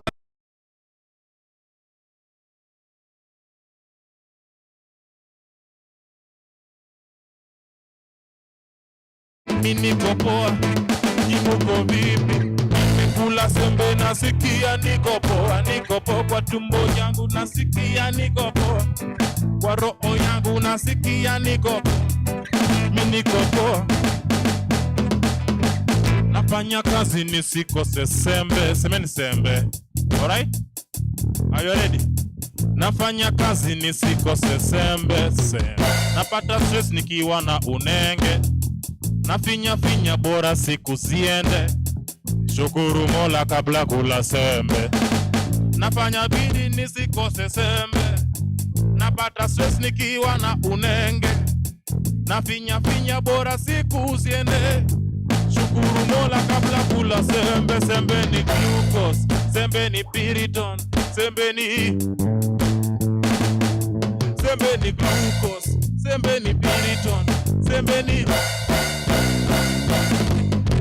glucose, sembe ni piriton, sembe ni la la la, sembe ni glucose, sembe ni piriton, sembe ni cha la la. Tumia maramusha pamoja twende. Nimekula sembe nasikia niko poa, kwa tumbo yangu nasikia niko poa, kwa roho yangu nasikia niko poa, mi niko poa. Nimuko vipi? Nimekula sembe nasikia niko poa, niko poa. Kwa tumbo yangu nasikia niko, kwa roho yangu nasikia niko poa, mi niko poa. Take it down. Ugali, ugali, ugali, ugali, ugali, ulitoka wapi? Ulitoka wapi? Tukimalizia twende. Ugali, ugali, ugali, ugali, ugali, ulitoka wapi? Toka wapi? Yeah. Thank you. Clap for yourself. Thank you. Asanteni. Enyewe ugali ni piriton, si ndio? Karibu sana Squad KNAMICS. Asante sana. How does it feel to be back on the same space, different location? It always feels good to be here hapa kwa Square. You guys kuna vile mnanipatia, okay, apart from the platform and everything, you guys, you have a very good way of connecting with artists, you know. Your audience ni watu ambao wanapatia artist masikio, you know, and the feedback, I just love it. Okay. Yeah. As the hit maker of ugali ulitoka wapi KNAMICS? Tuanzie tu hapo, ugali ulitoka wapi? Ugali ulitoka wapi? Hii ni swali, okay. Nilikuwa nikiimba, pia mimi nilikuwa sijui ugali ulitoka wapi. Sasa kwamba anajua. Maybe if someone can tell us ugali ulitoka wapi. What do you think? Mimi, I'd love to get to know from you, Mr. Ugali. Ugali ulitoka kwa mahindi. Mahindi ilitoka wapi? Pale mahindi ilitoka Western. Yeah, huko. Karibu sana. Asante, thank you. What really got you into music? Because taking a look back, ulianza na kufanya shows kwa street. Maybe sasa tuanzie hapo. Why the streets? Street, that was a very long time ago. Okay. Kitambo vile nilikuwa nafanya show kwa street. nilikuwa nimeenda kuimba pale kwa street ndo nipate confidence, unaona? Okay.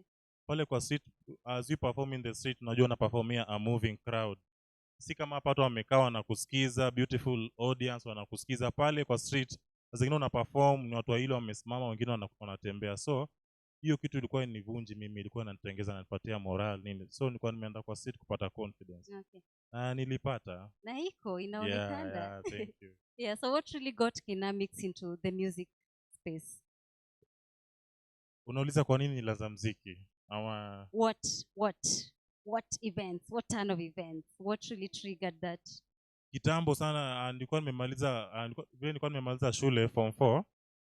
Kulikuwa na jamaa wa Coca-Cola walikuja place kwa uwanja hivi, and then they were hosting an event. Na hii event ilikuwa unaitwa una perform, una rap, and then kama vile tumeona jamaa umempatia zawadi hapa wa mic check. Kule ilikuwa ni hivyo. So wangapi wanaweza imba, nyosha mkono, tunaonyesha mkono. Kujeni, wangapi wanaweza rap, nyosha mkono, wangapi wanaweza kudance. So katika hiyo kategoria ya kuimba tulikuwa 5 na mimi nilikuwa mmoja wao. Nikapiga tu freestyle kuhusu ninio. Hizo ya Coca-Cola, ma promotions zao nini. Jamaa wakani watu unajua sasa pale majudges ni ma audience. Nani ni mkali ni huyu? Si huyo. Ni huyu. Huyo. Kanyangukia nikawa mshindi, nikaona kumbe naweza imba. Nilikuwa naimba tu kwa bafu. Kuanzia leo naenda studio najifunza gitaa na nitakuwa naimba. Hivyo ndio ilianza. From there, the first song from your Coca-Cola, the competition. What was the first song you released? Nyimbo ya kwanza ambayo ni release ilikuwa inaitwa Make You Mine. Make You Mine ndo the first song ambayo kwa nime-release. It's a love song, it's on YouTube. If you just search KNAMICS, you'll find it, it's there. By that time nilikuwa kijana mdogo sana, nilianza muziki kitambo. Yeah. So your family also listens to your music? Yeah, sana. What's their take? What's their feedback? Familia yangu inanipatia support. Of course, unajua ukianza kitu sana ukwangi na mafans wengi, but my family has been there from the start.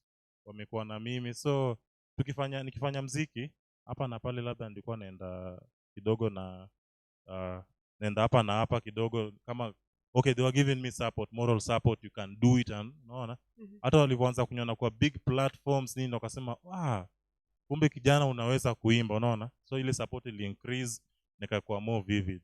So they're always there and wanna support. My number one fans, my family. Okay. And I also love the fact that songs zako zikuwa na a deeper meaning. For example, when we talk about Scholastica.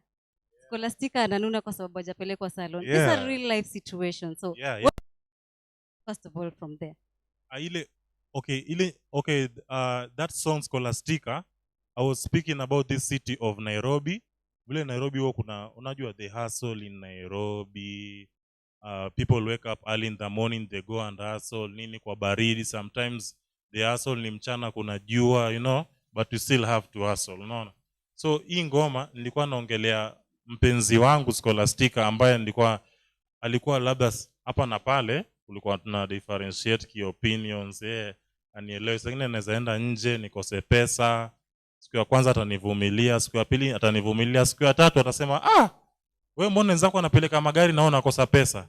Hapana, haiwezekani, unaona. Mimi I'm packing my things and I'm going. Nikasema Scholastica, just stay there. Nikaandika ngoma, nikamwandikia Scholastica, usinune, things will be okay. So hivyo ndio ilikama. Okay. Yeah. I have to ask this. Yeah. Was that a real situation, or it was just about the song? It was a real situation. Ilinigusa, it was a real situation, but not the whole song. And huyo mtu kwa itu Scholastica, and it's not the whole experience. That ilikuwa ja song ama nini, ilikuwa tu some situation maybe. Alafu sasa nilikachukua hiyo idea katika hiyo situation ambayo nilikuwa napitia, nikasema kuna wengi ambao wanapitia hii situation even zaidi yangu. So ilikuwa partly I experienced it. Most of the songs wasanii wanaandika ni vitu ambavyo wanapitia. So si tunaandika ndo tuelimishe jamii about things nini. So I had to write that na represent watu wengi. Inasimamia watu wengi wanapitia hivyo. It's more of the same with Shitoli. It's Shitoli. Yeah, Shitoli. Tuachane na Shitoli. Yeah. So wenye ajui Shitoli ni nini? Hebu tuambie Shitoli ni nini? Shitoli ni kitu ambacho nimezungumzia katika ule wimbo wa Shitoli ni mambo ya drug abuse. Kutumia mambo miadarati, unaona, mogoka, hizo bangi, and you're still bado wewe ni mtoto, unafaa usome, maybe unavuta bangi, unasumbua wazazi. So hiyo ngoma ya Shitoli niliandika sasa kuzungumza na vijana wadogo kuhusiana na hiyo mambo ya drug abuse. Unaona, if they can just, wachana na hizo mambo za drug abuse nini, kwa sababu most wa vijana wengi hata wakiwa base, if they are eating their things ama nini, they are using those drugs, wanakuanga wanasikiza muziki, unaona. So I had to write a song ambayo itawafikia na inaongea tu kuhusu pain ya wazazi, unaona, and all those stuff. So Shitoli ilikuwa inaongea kuhusu drug abuse, kwamba tusitumie drugs, tukuwe tunafanya vitu na moderation, let us not go into extremes, vitu kama hizo tu. Just a message to the young generation. Would you say the message is getting to the young generation actually? Is it getting to the right audience? Yeah, Shitoli.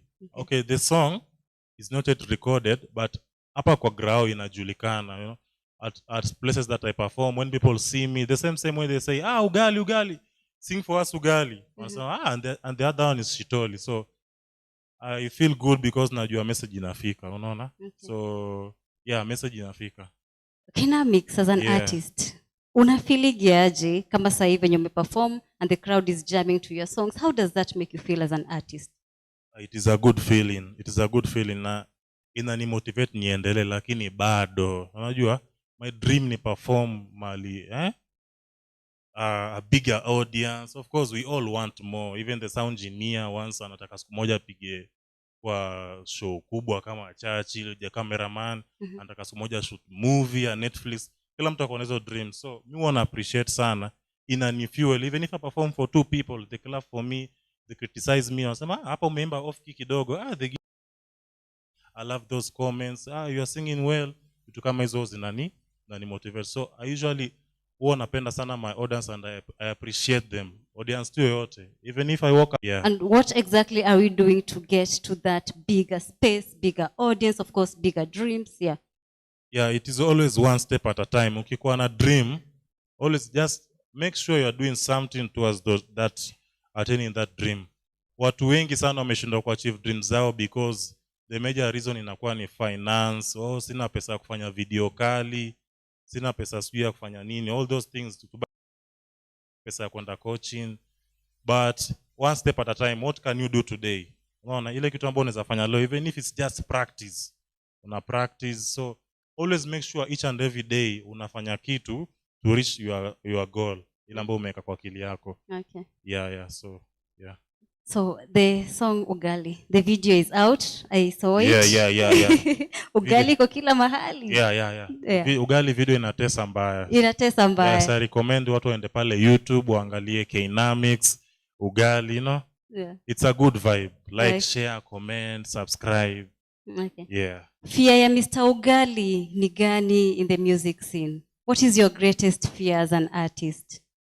My greatest fear is that fear yangu kama msanii ni kwamba siku moja nifanye music na isi succeed, but ishindwe katika jina la Yesu. Yeah. Kila mtu ako, but okay, hiyo fear ambayo nafikiria kwamba what if I don't make it, ndio fear ambayo na kila siku naamka, ndio fear ambayo imenifanya nimekuja hii show hapa Dandora, ndio fear ambayo inafanya kesho niende show nyingine na kesho kutwa ni practice and everything. So the fear keeps me going. I thank God for the fear, and I believe kila mtu ako na fear na okay. It fuels us somehow, yeah. Yeah, of course itakosa ku acknowledge the fact that you have a new piece yenye uli release I think 3 months ago. Ulifanya na Friends the Poet na Republic Anthem. Uko up to date mbaya. Tuambie about you, ni kama about aje. Hiyo ngoma ambayo tulitoa, it is a spoken word piece. We fused poetry and music. So it was KNAMICS and I did with Anthem Republic Poet. Only poet wawili. So the idea came with Friends with the Poet. He lost his uncle, alikuwa amepoteza mjomba wake, so akasema anataka kuandika ngoma just to remember that moment, kusherehekea uncle yake, kumwambia bye and everything. Okay. So he approached me akaniambia if you can go to the studio. Actually the song tuliimbia studio. Unajua ukikuwa na guitar it's easy. So tukaandika tu ngoma, it was a night session, we did the song. And the song is out. Ina move pole pole tu inafikia the right people. Walk. Yeah. Yeah, so KNAMICS as we wind up. Yeah. Tell us about there's this particular song. We don't talk so much about it, Yeah. but the message in that song is something totally different. Njiwa. What? Okay. Yeah. That's a very old song. Yes. And very special to me also. Yes. Yeah. I also want to make it special to E Squared. Okay. Tell us about that song. Yeah. Okay, the song Jiwa is just an imagination. Nilikuwa nasema, what if one day I just wake up and then I find myself I'm a bird, meaning Jiwa, a dove. How will life be? So nikasema, okay, I should put this in a song because the imagination and the experience was wow. Imagine umeamka ukapata wewe ni ndege, you can fly. Juu ya hizo matatu hapo stage unapita, unaenda huko beach unapita juu ya miti. So nikafikiria tu hiyo freedom ambayo bado anakuanga nayo, always relying on God, waking up every morning. The first thing anafanya ni praising God, anamwimbia Mungu. So that life of a bird nikaanza kuitamani. Nikasema, okay, I'm a human being, but what if I was a bird? Let me just put this in a song. So I wrote the song Njio. If given that freedom, what will you do with that freedom? If you were to be that bird, utafly uende wapi? With the music, okay. Of course. It is in the song. Yeah. I will fly over the seas, over the mountain, over, napenda nature sana. So over the trees and everything, that ka feeling, just connecting with nature, nini. Kwenda huko juu and everything is just chini, unaangalia kila kitu, observing everything from above. It's a wonderful feeling. That is what I'll do. Okay. Yeah. And you will get there. You will eventually get there. Yeah. So, Thank you. Mr. Ugali, tukimalize. Is it Western? Yeah. Okay, mimi kwetu ni kule Western, but okay, naweza sema, okay, kila mtu ako na kwao, kwetu ni Western, wengine North, East and everything, but we are all Kenyans, but that is where my parents came from, Western. Yeah. So does that mean that kuna siku pia tutaweza kuget a Kisumu version of maybe, I don't know, something from you? Yeah. Niko na mafans wanatoka Kisumu.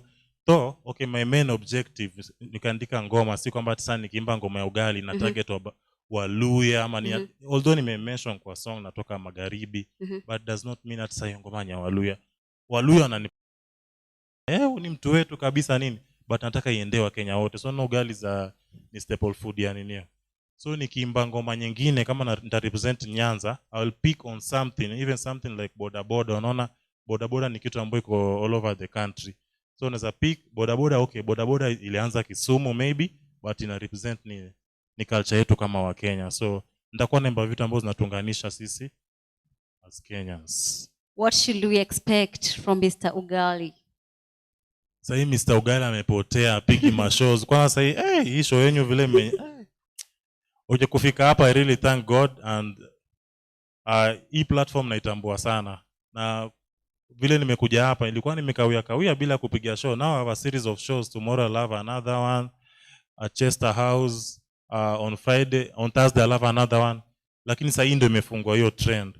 So nimekuwa niko studio. Kama ukiuliza kwa nini nilikuwa sipigi mashows, nimekuwa niko studio creating different studios, natengeza album. So I want mafans wangu ndio nimewastavisha kwa muda mrefu, lakini msichoke. Yeah, I'll continue giving you live music na studio music inakuja. I'm releasing an album of like 18 songs. Wow. Yeah, so nienda kwa moto. You can imagine 18 songs like kama za kina Ugali, Shito, hizo unasema. 18 more like those ones and more fire. Okay. So zinaenda kwa noma. Tunangoja, si ndio? Yeah. Wacha tuone kwa comments watu wanasema nini. Felix Musumba, you have a question, and I think Mercy gave an answer to that. And he's asking, is it safe for expectant mothers to continue engaging in intimacy during pregnancy? I once heard of an incident where the child bit off someone's member. So Felix, Mercy amesema it's okay. It is okay. Felix Musumba anasema congrats to OG Embassy. Yes, congratulations OG for being crowned this month's Mike Champ. Last month's Mike Champ. Sorry, Steve Biko anasema nimengoja hiyo ngoma ya ugali sana. Ashaicheza Steve, ameshaicheza. Musumba Felix anasema KNAMICS kufanya natamani kufungua posho mill. Oh wow. Okay, akona comment ingine hapa anasema mahindi ilitoka Brazil and it was introduced to East Africa by the Portuguese in 1493 AD. Sharon Gatura, thank you so much for tuning in live. Anasema huyo jamaa wa ugali ni mnoma, imebidi niweke maji ya ugali. Oh wow. Thank you ugali. Ugali ipikwe. Felix Musumba anasema Sharon, si you pin location ikuje na nyama, gas iliniishia. Felix, okay. Sharon Gatora anasema KNAMICS anaimba vitu na relate nayo, si kama gengeton, huwa inaisha kama sijasikia kitu. That's what's up. Thank you. Manze, asante kwa kukam through again, sindo? Asante, thank you. Yeah, umetujengea siku, of course. Yeah. Continue blessing us with your good music. Yeah, na hiyo album tutaidrop hapa is squared, of course, sindo? Yeah. That's a deal. Yeah.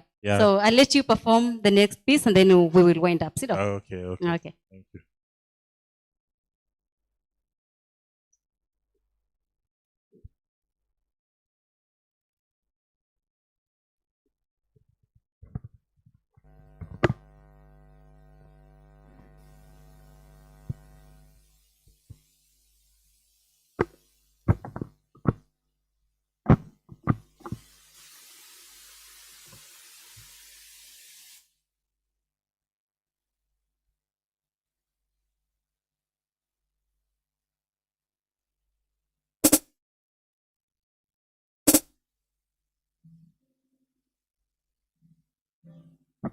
So this next song, it's called Ndege, or you can call it Njiwa. It's just an imagination.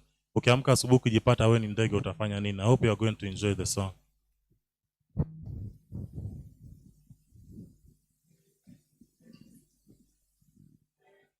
KNAMICS, maybe before you start your guitar, we cannot get to hear that dope music. Just keep trying.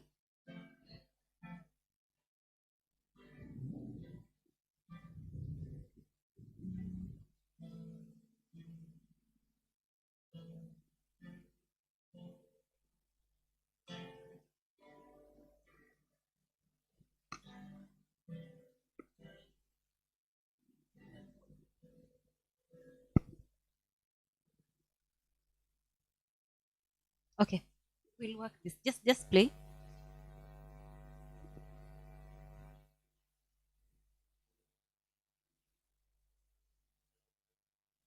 Remember, guys, you get to catch us live each and every Saturday on YouTube at E_Square TV.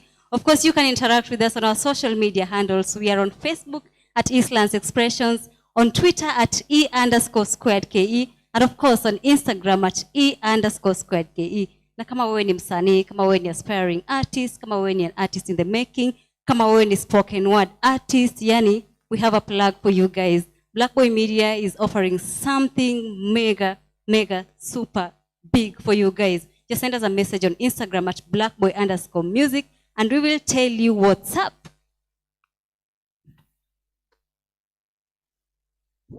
As he works on that, I'd love to invite my co-host back, Mr. Atemo. Where is you temoring?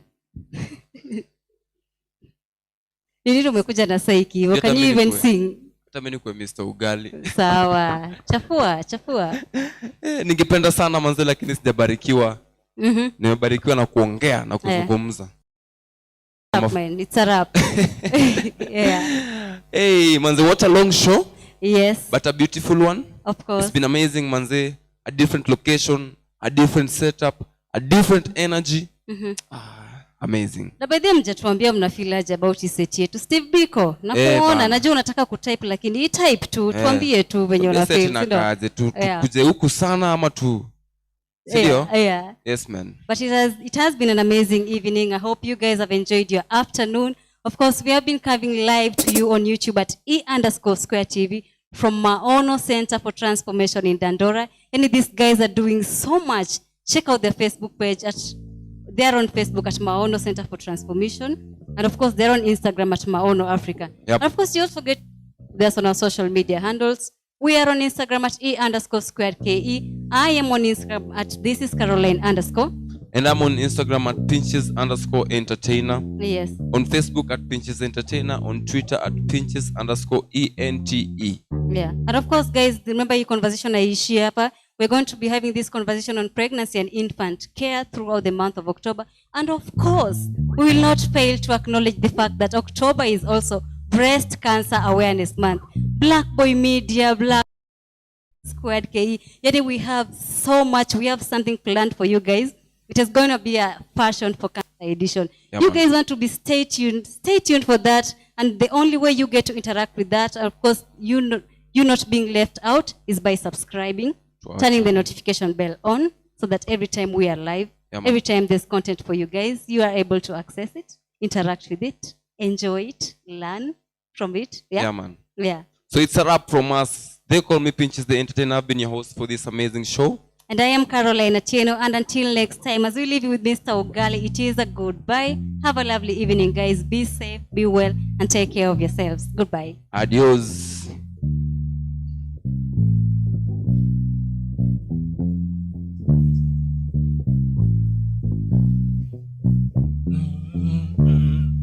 So let me sing this song. Since the guitar is fine, I can just do another one. I hope you're going to like it, okay? Tangu ondoke nimebaki peke yangu. Tangu ondoke nimebaki peke yangu. Peke yangu nimebaki peke yangu. Peke yangu nimebaki peke yangu. Tangu ondoke nimebaki peke yangu. Tangu ondoke nimebaki peke yangu. Peke yangu nimebaki peke yangu. Peke yangu nimebaki peke yangu. Sauti yako ndo furaha yangu. Uwepo wako ndo faraja yangu. Sauti yako ndo furaha yangu. Uwepo wako ndo faraja yangu. Peke yangu tangu uondoke nimebaki peke yangu. Tangu uondoke nimebaki peke yangu. Peke yangu nimebaki peke yangu. Peke yangu nimebaki peke yangu. Now listen to this. Kicheche oh kicheche. Kicheche oh kicheche. Kicheche jama kicheche. Kicheche oh kicheche. Kicheche oh kicheche. Kicheche oh kicheche. Kicheche jama kicheche. Kicheche. Listen to this message. Ulimaliza shule. Ebu maliza shule. Ulimaliza shule. Ebu maliza shule. Usikuwe kicheche oh kicheche. Oh kicheche oh. Usikuwe kichekesho kwa wengi. Hata kama uko sawa. Sawa sawa sawa. Punguza kudawa. Gawa gawa gawa. Usikuwe kicheche oh kicheche oh kicheche oh. Usikuwe kichekesho kwa wengi. Tangu uondoke nimebaki peke yangu. Tangu uondoke nimebaki peke yangu. Peke yangu nimebaki peke yangu. Peke yangu nimebaki peke yangu. Kemboe.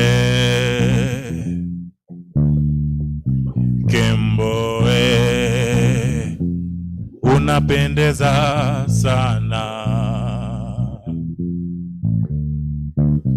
Tangu lipotoka sekondari. Tangu lipotoka sekondari. Unapendeza sana. Listen.